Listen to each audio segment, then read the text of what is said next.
Hello friends, welcome back to my channel. എൻ്റെ പേര് ലിനി. അപ്പോൾ പുതിയൊരു വീഡിയോയിലേക്ക് സ്വാഗതം. ഡേ ഇൻ മൈ ലൈഫിനുള്ള തുടക്കമാണ്. ബെഡിൽ നിന്ന് തന്നെ വീഡിയോയുടെ സ്റ്റാർട്ടിങ് തുടങ്ങിയേക്കാമെന്ന് വിചാരിച്ചു, പക്ഷേ ഇടയ്ക്ക് വെച്ചൊരു ടിസ്റ്റ് ഉണ്ടായിട്ട്, അപ്പോൾ അത് ഉടനെ പറയുന്നതായിരിക്കും.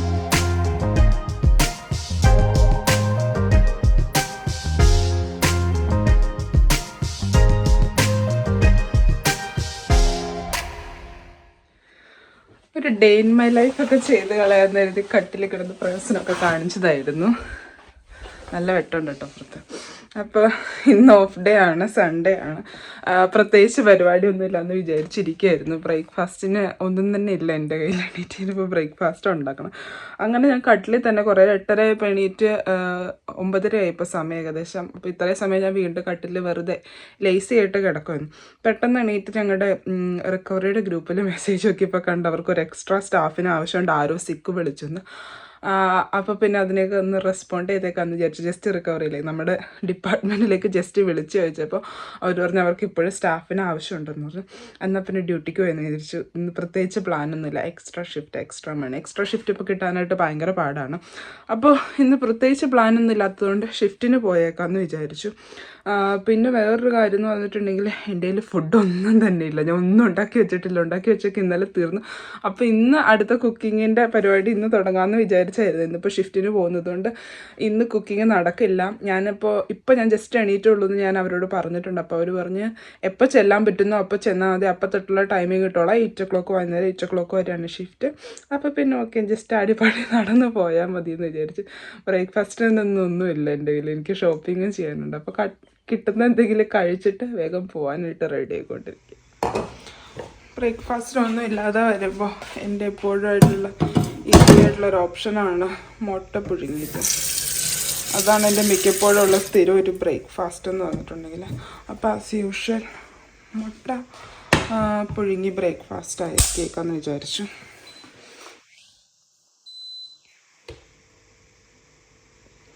ചില സമയത്ത് വർക്ക് ചെയ്യും, ചില സമയത്ത് വർക്ക് ചെയ്യില്ല. അങ്ങനെ ഒരു പ്രത്യേക സാധനം.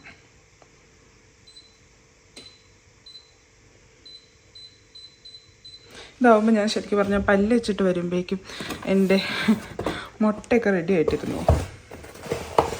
രാവിലെ പുഴുങ്ങിയ മുട്ട പ്രോട്ടീനാണ്, നല്ലതാണ്. ഒരെണ്ണം മതിയായിരിക്കും ഞാൻ വിചാരിച്ചിരിക്കുന്നത്. ഒരു ബ്രെഡ് അകത്തിരിപ്പുണ്ട്. അത് ലാസ്റ്റുള്ള ബ്രെഡാണ്. നമ്മുടെ അടി ബ്രെഡ് എന്നൊക്കെ നമ്മൾ പറയില്ല, ആ ഒരു ബ്രെഡും കൂടെ അവിടെ ഇരിപ്പുണ്ട്. അപ്പോൾ അതും കൂടെ എടുത്ത് വെച്ചിട്ടുണ്ടെങ്കിൽ ടോസ്റ്റാക്കി കൊണ്ടുപോകും. സാധാരണ അടി ബ്രെഡ് കഴിക്കാറില്ല, കാരണം അടി ബ്രെഡ് എന്തോ ഒരു വെറുക്കപ്പെട്ട സാധനമാണ്.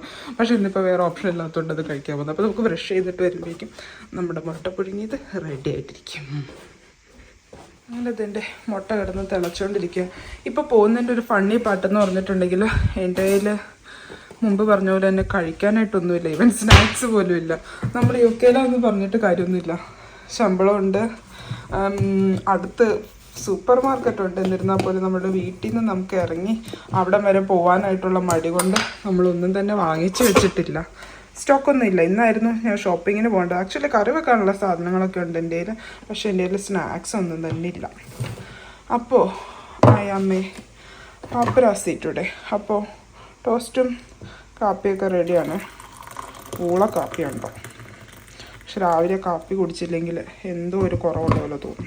നാട്ടിൽ നിന്നുണ്ടെന്ന കാപ്പിപ്പൊടി, അതുകൊണ്ട് അതിൻ്റെ ഒരു വികാരമെങ്കിലും ഉണ്ട്. പക്ഷെ വെറുതെ കാപ്പിപ്പൊടി ചൂടുവെള്ളം ഒഴിച്ച് മിക്സ് ചെയ്യുകയാണ് ചെയ്യുന്നത്. അതുകൊണ്ട് വലിയ കാര്യമായിട്ടൊന്നും മിക്സ് ആവില്ല. പക്ഷേ ദാറ്റ്സ് ഓക്കെ. വളരെ ക്വിക്കായിട്ടുള്ള ബ്രേക്ക്ഫാസ്റ്റ് തന്നെ റെഡി ആയിട്ടുണ്ട്. അടിയിലുള്ള അടി ബ്രെഡിൽ പീനട്ട് ബട്ടർ ജാബും തേച്ചേക്കുന്നതാണ് കട്ടൻ കാപ്പി സെറ്റ്. എൻ്റെ മുട്ട ഇപ്പോഴും അവിടെ നിന്ന് പുഴുങ്ങിക്കൊണ്ടിരിക്കുകയാണ്. സ്വിച്ച് ഓഫ് ആക്കി ഞാൻ, പക്ഷേ സ്റ്റിൽ അതിലുള്ള ചൂടിൽ തിളച്ചുകൊണ്ടിരിക്കുകയാണ്. അതാകുമ്പോൾ എനിക്ക് ഡ്രസ്സ് മാറി വരുമ്പോഴേക്കും മുട്ട എടുത്തിട്ട് ബാഗിലിട്ട് പോകാം. അപ്പോൾ ഇത്രയുള്ള പരിപാടി, വേഗം പോയി ഡ്രസ്സ് മാറിയേക്കാം. ഈ തിന്നുകൊണ്ടിരിക്കുന്ന സാധനം കൂടെ കഴിഞ്ഞിട്ടുണ്ടെങ്കിൽ ടെക്നിക്കലി ഐ ആം റെഡി. ഒന്നും കഴിക്കാതെ ഭയങ്കരമായിട്ട് വിശക്കും. എന്തായാലും അവർ ഞാൻ രാവിലെ ബ്രേക്കിന് വിടുമായിരിക്കും. എന്നാലും ഫൈനൽ ടച്ച്. നല്ല വെയിലൊക്കെ ഉണ്ട് കേട്ടോ. സണ്ണി ആയിട്ടുള്ളൊരു ദിവസമാണ്. അപ്പോൾ എൻ്റെ ഫോൺ എടുത്തത് ഞാൻ ഡിപ്പാർട്ട്മെൻറ്റിലേക്ക് വിളിച്ചു പറഞ്ഞു, നിങ്ങൾക്ക് ആൾ കിട്ടിയില്ലെങ്കിൽ ഞാനിപ്പോൾ വേണേലും വരാൻ റെഡിയാന്ന് പറഞ്ഞപ്പോൾ ഫോൺ എടുത്ത് എൻ്റെ കൊളീഗ് എന്നോട് ചോദിച്ചതെന്ന് പറഞ്ഞിട്ടുണ്ടെങ്കിൽ നിനക്ക് പുറത്തൊന്നും പോകണ്ട, ഇന്ന് നല്ല സൺഡേ ഡേ ആയിട്ട് നിനക്ക് സൈക്കിൾ ചവിട്ടാനൊന്നും പോകണ്ടെന്ന് അവൾ ചോദിച്ചു. അവർക്ക് ഞാൻ സൈക്കിൾ ചവിട്ടാൻ പോകാറുണ്ടെന്ന് അവരോടൊക്കെ പറയാറുണ്ട്. കാരണം ഇവിടെ എല്ലാവരും അങ്ങനെ ഹെൽത്തി ആയിട്ടുള്ള ആക്ടിവിറ്റീസൊക്കെ എല്ലാവരും അങ്ങോട്ടും ഇങ്ങോട്ടും ഭയങ്കരമായിട്ട് അപ്രീഷിയേറ്റ് ചെയ്യും, സപ്പോർട്ടും ചെയ്യും. അവരിങ്ങനെ പുതിയ പുതിയ റൂട്ടുകളൊക്കെ പറഞ്ഞു തരും, ഇന്ന സ്ഥലത്തൂടെയൊക്കെ പോയാൽ നല്ലതാണെന്നൊക്കെ. അപ്പോൾ ഫോണെടുത്തപ്പോൾ തന്നെ അവൾ എന്നോട് ചോദിച്ചു, നിനക്ക് പുറത്തൊന്നും പോകണ്ടേ, ജോലി ചെയ്ത് നടന്നാൽ മതിയോന്ന്. നല്ല സണ്ണി ആയിട്ടുള്ള ഡേ. ഇന്ന് ശരിക്കും പറഞ്ഞാൽ പുറത്തൊക്കെ പോകാനായിട്ട് അടിപൊളിയായിട്ടുള്ളൊരു വെതറ. 10 മണിയാകുമ്പോൾ ഞാൻ അവിടെ ചെല്ലാമെന്നാണ് പറഞ്ഞത്.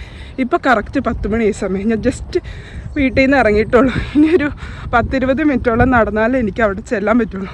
അപ്പോൾ ഇന്നത്തെ ഷിഫ്റ്റ് ചെല്ലുമ്പോൾ തൊട്ട് സ്റ്റാർട്ട് ചെയ്തോളാം എന്ന് അവർ പറഞ്ഞേക്കുന്നത്.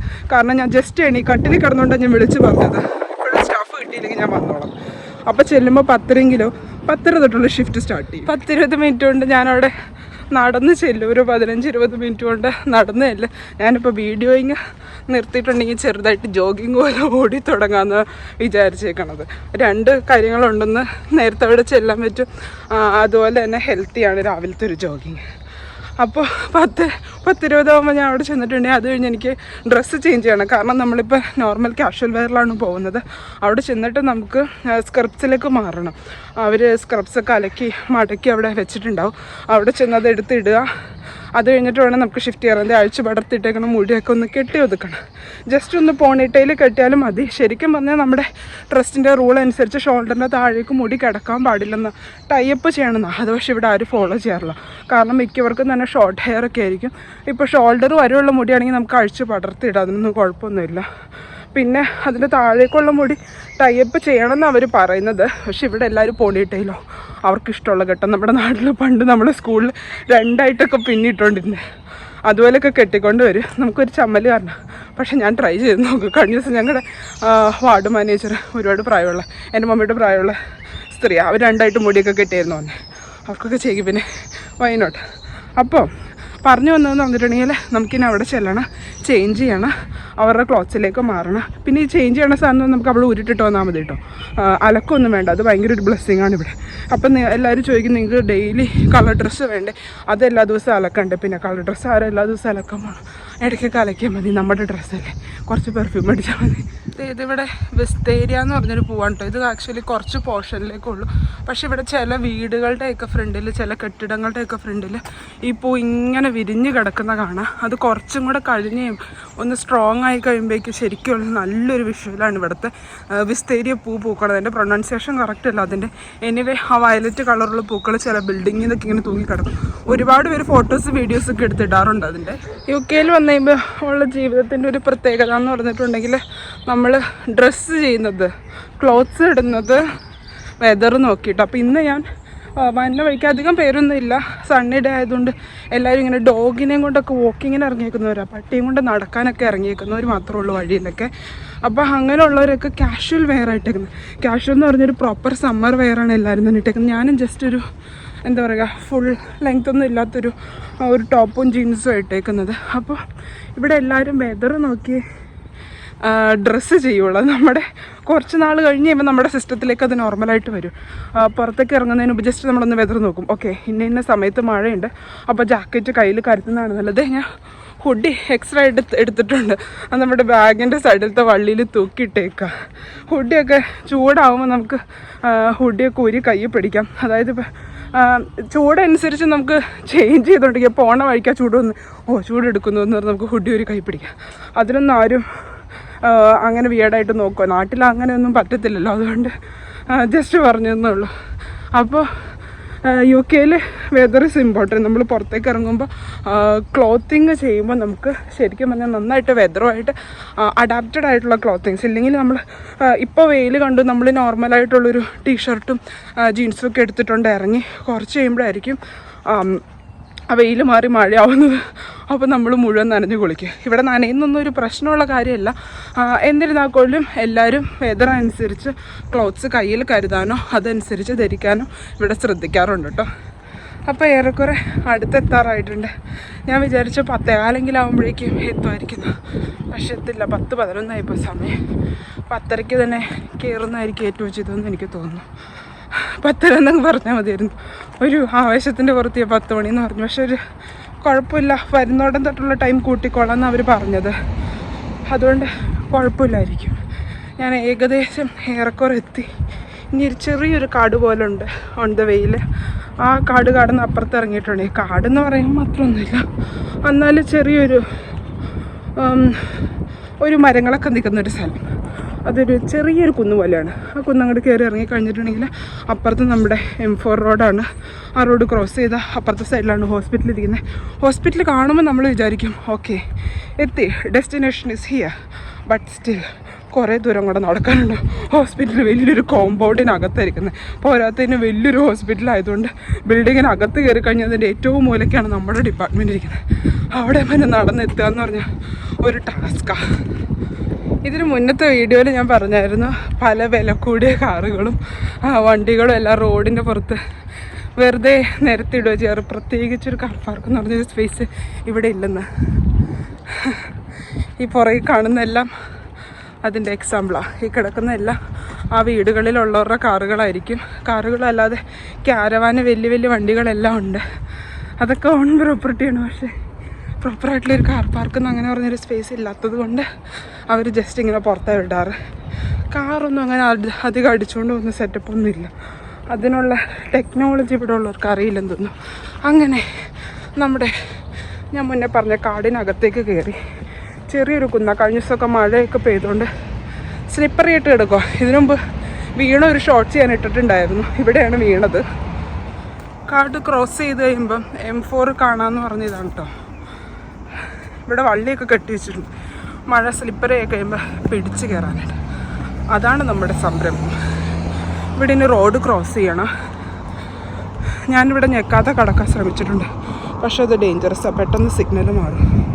അപ്പം നമുക്ക് കടക്കാൻ പറ്റാതെ ഒരു വണ്ടി സ്റ്റാർട്ട്, അത് വണ്ടിക്കാർക്ക് ഇഷ്ടപ്പെടില്ല. പറഞ്ഞതുപോലെ നമ്മുടെ സിഗ്നൽ ആവുന്നതിന് മുമ്പേ വണ്ടി സ്റ്റാർട്ട് ചെയ്യും. വേണമെങ്കിൽ ഓടാനുള്ള ഗ്യാപ്പ് ഉണ്ട്, പക്ഷെ ഞാൻ റിസ്ക് എടുക്കുന്നില്ല.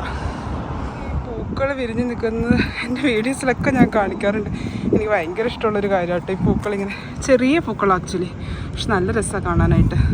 അപ്പോൾ നമ്മൾ നിയർലി ഇത് അകത്തേക്ക് കയറാൻ പോവാണ്. പാർക്കിംഗ് സ്പേസിൽ കൂടെ നടന്നുകൊണ്ടിരിക്കുക. ഞാൻ പറഞ്ഞു ഇവിടെ എത്തിക്കഴിഞ്ഞാൽ പിന്നെയും നടന്നാൽ തീരില്ലെന്ന്. ഞാൻ എത്തിയിട്ട് കുറേ നേരം വീണ്ടും നടന്നുകൊണ്ടിരിക്കുക. എന്നാലും വീട്ടിൽ നിന്ന് 10 മണി കഴിഞ്ഞപ്പോഴേ ഇറങ്ങിയത്. 18 മിനിറ്റ്സ് കൊണ്ട് എത്തി. ഈ വീഡിയോയും കൂടെ എടുക്കുന്നുണ്ട്, ഇല്ലെങ്കിൽ ഇതിനേക്കാളും സ്പീഡിൽ എത്തിയാനും ഇവിടെ. Okay, yes, I am ready for the role. അപ്പോൾ ഡ്യൂട്ടിക്ക് കയറി കഴിഞ്ഞാൽ പിന്നെ ഇടയ്ക്ക് വീഡിയോ ഒന്നും എടുക്കാൻ പറ്റില്ല. നമ്മളതിൻ്റെ കംപ്ലീറ്റ് റിലേ വിട്ടു.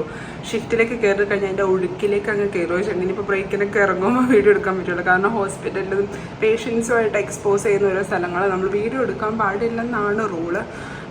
അപ്പോൾ അതുകൊണ്ട് നമുക്ക് കണ്ടിന്യൂസ് വീഡിയോ ഇനി അങ്ങോട്ട് എടുക്കാൻ പറ്റില്ല. ഇനി ചിലപ്പോൾ വൈകുന്നേരം ഇറങ്ങുമ്പോഴായിരിക്കും അതിൻ്റെ വിശേഷങ്ങളൊക്കെ ആയിട്ട് എടുക്കാൻ പറ്റുവാണെങ്കിൽ ഇടയ്ക്ക് വെച്ച് എടുക്കും. സ്ക്രബ്സൊക്കെ നോക്കും, ശരിക്കും ചുളുങ്ങിപ്പിളുങ്ങിയിരിക്കും. ഞാൻ നന്നായിട്ട് ഇതിപ്പോൾ പഴക്കമുള്ള സ്ക്രബാട്ടോ, കാരണം കുറേ നാളുകളായിട്ട് ഇട്ട് അലക്കി. പക്ഷേ എനിക്ക് അങ്ങനത്തെ ഭയങ്കര ഇഷ്ടം. കാരണം ഇടുമ്പോൾ ഭയങ്കര കംഫർട്ടബിൾ ആയിരിക്കും.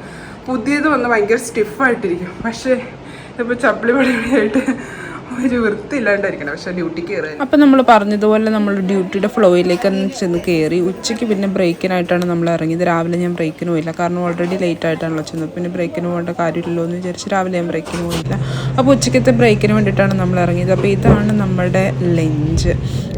സ്പൂണും ഫോർക്കും ഒക്കെ ആയിട്ട് ആക്ച്വലി ഞാൻ വന്നിട്ടുണ്ട്. ഇനി ഇവിടെ ഒരു യുദ്ധമായിരിക്കും നടക്കാൻ പോണത്. കാരണം ഈ സാധനങ്ങളൊക്കെ സ്പൂണും ഫോർക്കും കൊണ്ട് മുറിച്ച് തിന്നാന്ന് പറഞ്ഞിട്ടുണ്ടെങ്കിൽ അത് വലിയൊരു എഫേർട്ടായിട്ടുള്ള പണി തന്നെ. എൻ്റെ ആക്ച്വലി ഞാനൊരു മൂലയ്ക്ക് അധികം ആളുകളില്ലാത്തൊരു സൈഡ് നോക്കി, അധികം കോൺസെൻട്രേഷൻ കിട്ടാത്തൊരു സൈഡ് നോക്കിയാണ് വന്നിരുന്നത്. തട്ടുന്ന പോരാത്തന്നെ എൻ്റെ ബാഗ് ഞാൻ ഫ്രണ്ടിൽ വെച്ചിട്ടുണ്ട്. ആ ബാഗിലാണ് നമ്മുടെ ക്യാമറ ചാരി വെച്ചേക്കുന്നത്. അതുകൊണ്ട് കുറച്ച് മറവുണ്ടെന്ന് ഞാൻ വിചാരിക്കുന്നു. പക്ഷേ എൻ്റെ നെക്സ്റ്റ് ടേബിളിലിരുന്നൊരു ഡോക്ടർ കഴിക്കുന്നുണ്ട്. അയാൾ ശരിക്കും പറഞ്ഞാൽ ഒരു സൗണ്ടും ഉണ്ടാക്കിയത് നോർമലായിട്ടിരുന്ന് കഴിച്ചുകൊണ്ടിരിക്കുക. ഞാൻ എൻ്റെ സ്പൂണും ഫോർക്കും അങ്ങോട്ടും ഇങ്ങോട്ടും തട്ടി ഇവിടെ ഒരു ചെണ്ടമേളം തന്നെ നടത്തിയാണ് കഴിച്ചുകൊണ്ടിരിക്കുന്നത്. എല്ലാ ആയുധങ്ങളും മാറി മാറിയൊക്കെ എടുത്ത് ഞാൻ കഴിച്ചു നോക്കുന്നുണ്ട്. എനിവേ സാധനം അത്ര മോശം ഉണ്ടായിരുന്നില്ല കേട്ടോ. കണ്ടു കഴിയുമ്പോൾ കുറേ പച്ചക്കറി പുഴുങ്ങി വെച്ചേക്കുന്ന പോലെ തോന്നിയാലും അത്യാവശ്യം ടേസ്റ്റൊക്കെ ഉണ്ടായിരുന്നു. പിന്നെ കഴിച്ച് മുന്നോട്ട് പോകുമ്പോൾ ടേസ്റ്റ് കുറയുന്ന പോലെ തോന്നും. എന്നിരുന്നാലും സംഭവം അടിപൊളിയായിരുന്നു. അപ്പോൾ ഇതിനകത്ത് കണ്ടൻറ്റ് എന്ന് പറഞ്ഞിട്ടുണ്ടെങ്കിൽ നമുക്കൊരു ചിക്കൻ്റെ റോസ്റ്റ് ഉണ്ട്, അതുപോലെ തന്നെ കോളിഫ്ലവറും ബ്രൊക്കോളിയും കൂടെ ഇട്ടിട്ട് ഒരു കറി പോലെ, ഒരു കറി എന്ന് വെച്ചാൽ ഇവരുടെ സ്റ്റൈലിലുള്ളൊരു കറി പോലെ ആക്കി വെച്ചിട്ടുണ്ട്. പിന്നെ നമ്മുടെ എന്താ പറയുക, ക്യാരറ്റ് പുഴുങ്ങിയതാണ് ഇരിക്കണം. അതുപോലെ തന്നെ റോസ്റ്റഡ് പൊട്ടറ്റോസും പിന്നെ എന്തോ ഒരു ഫില്ലിംഗ് എന്ന് അവർ പറഞ്ഞു. ഫില്ലിങ്ങിൻ്റെ കണ്ടൻറ്റ് എന്താണെന്ന് അവർ പറഞ്ഞതും എനിക്ക് മനസ്സിലായില്ല, കഴിച്ചിട്ടും എനിക്ക് മനസ്സിലാവുന്നില്ല. ഓണിയനും വേറെ എന്തൊക്കെയാണ് അവർ പറഞ്ഞത്.